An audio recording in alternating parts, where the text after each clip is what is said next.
கிருஷ்ணன் எங்கே பிறந்தான் என்று யோசிக்காதே, கீதை என்ன சொல்லுகிறது என்பதை மட்டும் பார் அப்படின்னு சொல்லுவாங்க.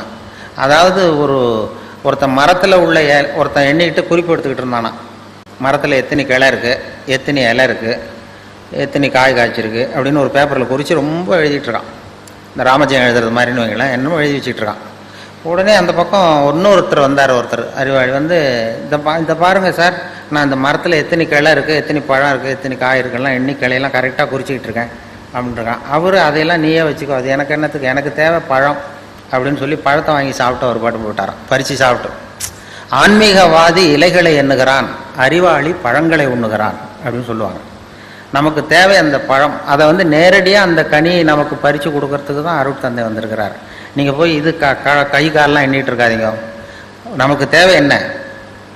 அதான் ஆன்மீகவாதிகள் இலைகளை எண்ணுகிறான், அறிவாளி பழங்களை உண்ணுகிறான். அந்த பழங்களை உண்ணுகிற கலை தான் இது மனவள கலைஞர். அதுக்கு நம்மளை தயார்படுத்துகிறார். அப்படி தான் நாம் வந்து மனதை வந்து சரி பண்ணணும், புரிந்து கொள்ள வேண்டும்ங்கிறது அதில் உள்ள கருத்து.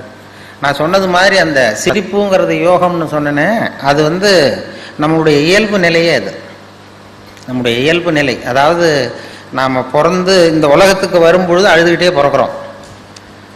அதாவது இந்த உலகத்துக்கு எதுவுமே கொண்டு வர்றதில்லைன்னு சொல்கிறோமே தவிர, ஆனால் அழுகையை கொண்டுகிட்டு வரோம், அழுதுகிட்டே வரோம். போகும்பொழுது மற்றவன்ட்ட விட்டு போயிடுறோம். அதையும் நீங்கள் அழுதுட்டு கிடங்கடா நான் போய் சேர்றேன். அது போகும்பொழுது ஒரு துறவு நிலை, நமக்கு அதுவும் வேண்டாம் அப்படிங்கிறது. ஆனால்